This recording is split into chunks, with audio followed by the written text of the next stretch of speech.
가족들과 함께하는 채널 우리 아이 연구소.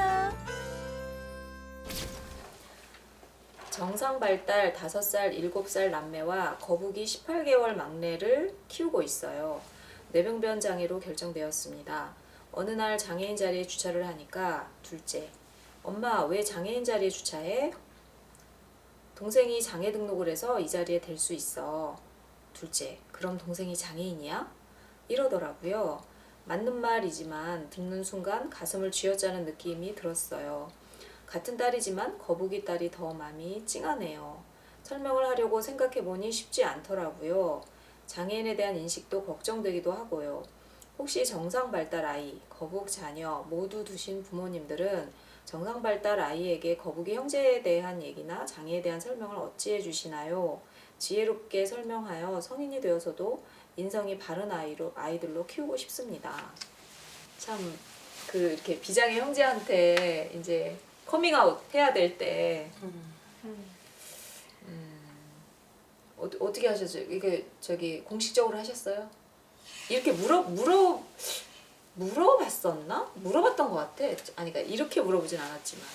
근데 비슷하게. 뇌병변이라서 빨리 진단을 받으셨나 그렇죠. 보다. 그리고 이 집은 그래도 조금 용이한 게 제일 막내가 지금 장애를 가진 거잖아요. 그래서 저희 집은 큰애가 장애가 있고 둘째가 이제 비장애니까 그런 경우에 이제 더 어려운 게 좀 있어요. 그러니까 왜 우리가 이제 보편적으로 문화가 왜 더 나이가 많고 형이면 뭔가 더 발달이 잘 돼야 될 것 같고 이미 더 할 줄 아는 게 많아야 될 것 같고 말도 더 잘해야 될 것 같은데 못하고 둘째가 더 잘하고 이러면 이게 그 반대인 집도 있잖아요. 뭐 누나가 있는데 뭐 자폐인 남동생이 있어 이럴 경우에는 누나들이 그냥 생각보다 이해를 잘 해주고 왜냐면 내 동생이니까 아직 나보다 못하는 거에 대한 이해가 좀 더 쉬운데 저희 집 같은 경우는 아니 형인데 왜 말도 못하고 형인데 왜 이것도 못하고 형은 왜 이 말도 안 듣고 이렇게 되니까 그럴 때 설명해 줄 때 좀 더 어려워하는 가정들이 많거든요.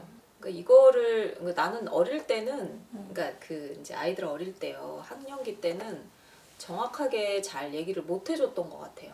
큰애. 네, 큰애한테 지금 이제 동생의 상태나 이런 거에 대해서 얘기를 정확하게 못했던 것 같아요.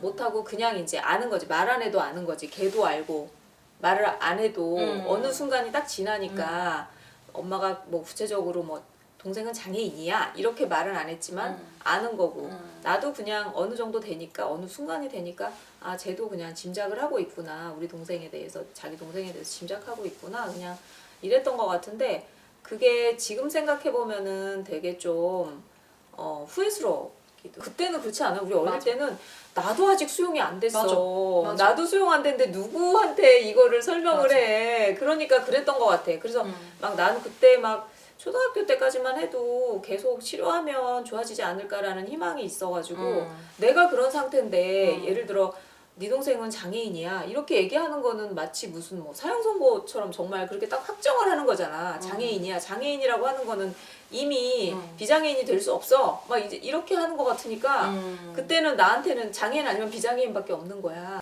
아니, 당연히 근데 뭐 물어보니까 이렇게 그냥. 약간 뭐 그게 전문가가 뭐랄까. 됐든 선배 엄마가 됐든 또래 엄마가 됐든 다 대답은 비슷할 것 같아요. 그 애가 물어보면 요즘에 막 또 막 부모 교육 많이 하니까 애가 물어보면 말씀하셔야지. 약간 이런 방향으로 갈 것 같아요. 다 그러니까 정답은 약 어떻게 보면 그러니까 그냥 자연스럽게 이게 너무 자연스럽잖아요. 물어보지 않는 애를 막 붙잡고 내가 교육하는 게 아니잖아요. 우리가 장애인에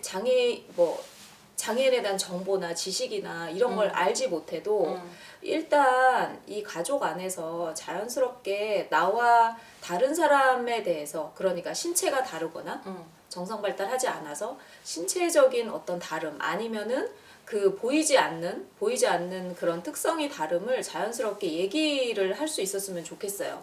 그러니까 우리가 뭐 장애인 유형이 어떻게 되고 뭐 그다음에 다양하게 막 뭘 그런 걸 어떤 지식이 없어도 기본적으로 이 아이들이랑 그런 걸 나눌 수는 있어요. 예를 들면 우리가 그럴 수 있잖아요. 어떤 이제 아이가 18개월이고 자라면서 여러 가지 어려움에 부딪힐 거예요. 부모로서 양육할 때 어려움에 부딪힐 거고 가족 내에서 그런 문제가 생길 수도 있고 이럴 때 나는 그냥 자연스럽게 동생에 대한 얘기를 했으면 좋겠는 거지. 예를 들면 동생이 이거가 지금 문제가 되는데 우리가 이거를 어떻게 도와주면 이 아이가 이걸 할 수 있을까? 그러면 뭐 만약에 이제 이 막내가 뭐 손이 좀 불편해. 그러면 이제 여러 가지 가족들 사이에서 다양한 아이디어가 나올 거 아니에요. 뭐 이건 이렇게 도와줬으면 좋겠다. 저렇게 나는 아이들이라고 해서 그게 의논 상대가 안 될 거라고 생각하지 않거든요. 가족의 일이잖아. 그러니까 가족 회의처럼. 근데 우리가 보통 채림이하고 그 지연이 아빠하고 그런 얘기를 많이 했었어요. 그러니까 어느 정도 그런 것들이 가족 안에서 다 수용이 됐을 때 지연이는 이제 본인이 정말 말을 못하니까 정말 뭐 별 희한한 짓거리를 많이 하잖아요. 그럼 많이 하면 이제 우리끼리 그러는 거지. 도대체 제가 왜 저럴까? 오늘 아침에 뭐 있었어? 뭐 얘기해봐. 지연이랑 뭐 뭔 일 있었어? 이렇게 얘기하면 이제 지연이랑 같이 있었던 당사자가 오늘은 뭔 일 있었고 뭔 일 있었고 이제 막 얘기를 하면은 그래서 그런 거 아니야? 막 이제 이렇게 하기도 하고 어쨌거나 이거는 가족 모두의 뭐 문제라고 하기는 어쨌든 가족의 일이잖아요. 그러면은 그렇게 하면은 나는 그냥 자연스럽게 그냥 형제들이 남매들이 알 것 같아. 그러니까 그게 동생은 장애인이구나 이게 아니고 사람마다 다 특성이 있고 사람마다 다 어려워하는 것들이 있어. 그런 것들이 있어서 그 어떤 사람이 어렵거나 뭔가 특성이 있을 때 그런 것들을 옆에서 이해한다거나 도와주거나 그런 게 필요해. 그리고 그런 사람들 중에 우리가 그런 사람이 아닌 사람은 없잖아. 그렇죠. 다 도움이 필요하고 혼자 살 수 있는 사람은 없어. 그런데 이 중에 정말 몇몇의 사람들은 너무나 특별한 관리가 필요하고 지원이 필요하니까 국가에서 이렇게 뭔가를 딱 지정해서 이 사람은 정말 더 많은 보호가 필요하고 뭔가 이래요라는 거를 아이들이 그러면 그래서 얘가 장애인이야 이런 게 아니라 그냥 자연스럽게 그냥 알게 될 것 같은 생각이 들어요. 그래서 어머니가 지금은 18개월이라서 그런 게 어려울 수 있어요. 자연스럽게 얘기하는 거. 예를 들면 분명히 뇌병변이니까 이게 신체적으로 분명히 뭔가 다를 거거든. 근데 그런 거에 대해서 자연스럽게 어떻게 얘기해. 너무 마음 아프잖아. 우리 아이가. 가슴 쥐어짜는 것 같을 때. 근데 그것도 연습이고요. 그리고 의외로요. 그러니까 우리 가족들한테는 그러니까 별로 그렇게 뭐 숨겨야 되고 뭐 사실 뭐 그런 게 별로 없잖아. 아이들이라고 해도 그래서 그냥 가족들이 다 같이 뭔가 의논하고 같이 고민하고 그게 아이들이라고 그게 안 되지 않아요. 그래서 그런 거를 나는 어릴 때부터 지금 18개월 때부터 만들었으면 좋겠어요. 왜냐면 그 아이들 둘이 지금 이 비장애 아이들이요.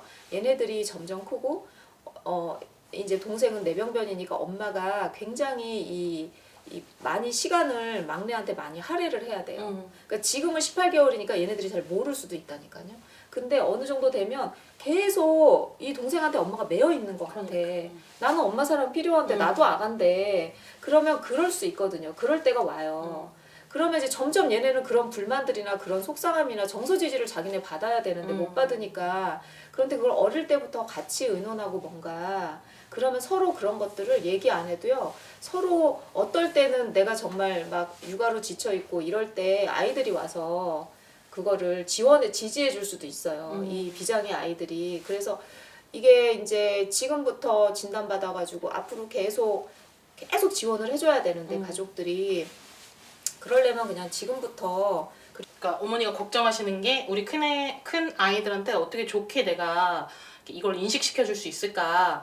근데 저는 좀 걱정이 덜 되는 거는 이미 아이 입에서 엄마 왜 우리 장애인 자리에 주차해? 라고 말하는 것 자체가 어머니가 잘 그러니까 우려하시는 바와 다르게 건강하게 잘 크고 있구나. 왜냐면 오히려 너무 성숙한 친구들은 이제 특히 비장애 애들 중에 큰 아이일수록 이런 말도 혹시 하면 안 될까 봐. 왜냐면 엄마 예를 들면 우울한 모습 너무 많이 봤어. 우리 너무 어려서 동생 그런 거 때문에. 아닐까? 아직 몰라. 근데 어려도 이걸 너무 대놓고 이렇게 말할 수 있는 그런 어쨌든 분위기라는 거는 가정에서 저는 어머니가 그래도 아이랑 되게 소통을 많이 해 오셨구나 라는 생각이 들고 어머니가 아이들한테 노출했던 그런 모습들이 막 어둡고 우울한 그런 게 아니었구나라는 거가 한 가지 먼저 생각이 들고 그 다음에 어머니도 스스로 말을 하셨잖아요. 그리고 그런 이렇게 주차 자리에 됐다는 거는 어머니가 막 숨기려는 마음이 있다거나 막 이걸 창피해한다거나 본인 스스로 자체가 그렇게 인식하고 계시지 않으셔가지고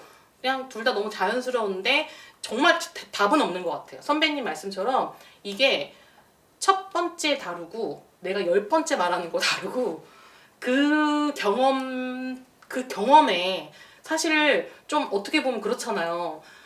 처음인데 내가 18개월 엄마인데 그 짬밥이 있는 그 선배님들의 그런 자연스러운 그 바이브를 우리가 흉내낼 수가 없어요. 그거를 흉내내려면 그 세월을 살아야지 나오더라고요. 그래서 지금은 그냥 어머니가 느끼시는 대로, 어머니가 지금 이해하시는 대로, 근데 이제 어머님 생각도 18개월 다르고 38개월 다르고 58개월 다르고 어머니의 설명이 계속 달라지실 거거든요. 왜냐면 어머니가 받아들이는 태도가 달라질 거니까.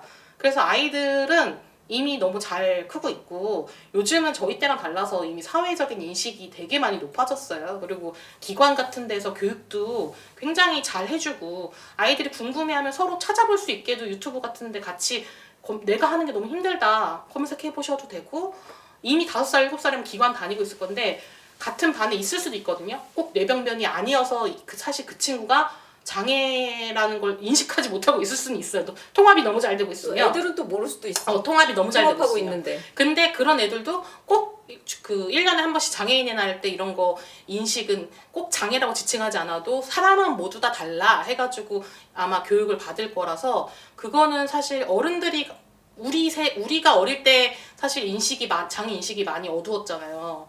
이렇게 많이 숨기기도 했고 그때랑은 지금 아이들 또 크는 환경이랑 이런 교육적인 그 분위기가 너무 달라가지고 걱정 안 하셔도 될 것 같아요.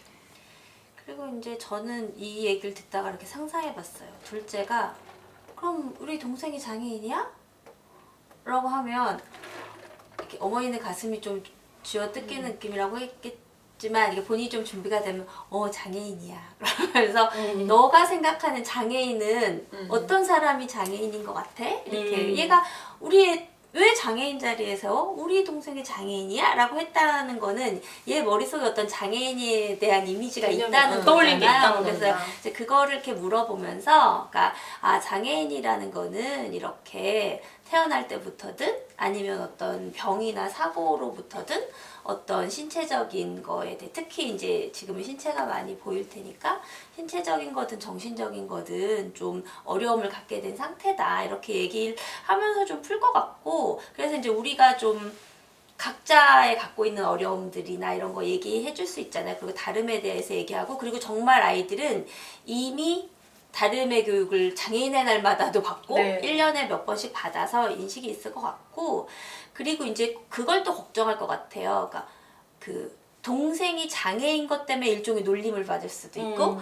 왜 내 동생은 장애인이야. 그러니까 이거를 피해를 직접 보는 시기가 올 거 아니에요. 예를 그렇죠. 들면 얘가 장애인이 아니었으면 우리 다 같이 뭘 할 수 있었는데 막내가 장애인인 것 때문에 우린 같이 어딜 못 갈 수도 있고 엄마가 장애인 동생을 돌봐야 되기 때문에 나는 어떤 보살핌을 상대적으로 친구에 비해서 못 받을 수 있고 이제 이런 순간들이 올 거잖아요. 그래서 이제 그럴 때 이해도 좀 걱정을 하실 것 같아요. 그래서 이제 저 같은 경우는 좀 자연스러웠던 게 이게 참 불행인지 다행인지 저희 둘째가 이렇게 뭐 유치원 다니고 학교 다닐 때 주변에 조금 어려운 가정들이 있었어요. 그러니까 어떤 집은 부모님이 이혼을 하셨고 어떤 집은 그래서 이제 엄마 아빠랑 좀 떨어져 할머니 할아버지 집에 사는 경우도 있고 뭐 어떤 집은 막 뭐 엄마 아빠 중에 한 분이 안 계신 집도 있고 뭐 어떤 집은 엄마가 계시고 아빠도 계신데 일이 너무 바빠.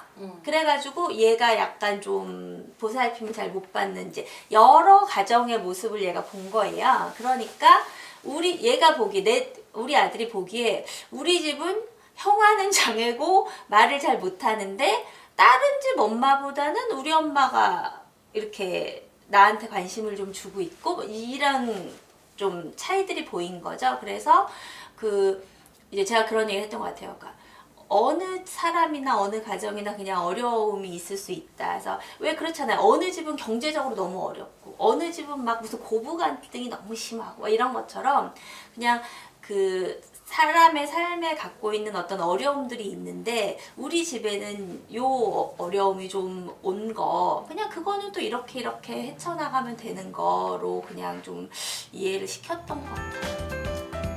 발달장애인 가족들과 함께하는 채널 우리 아이 연구소.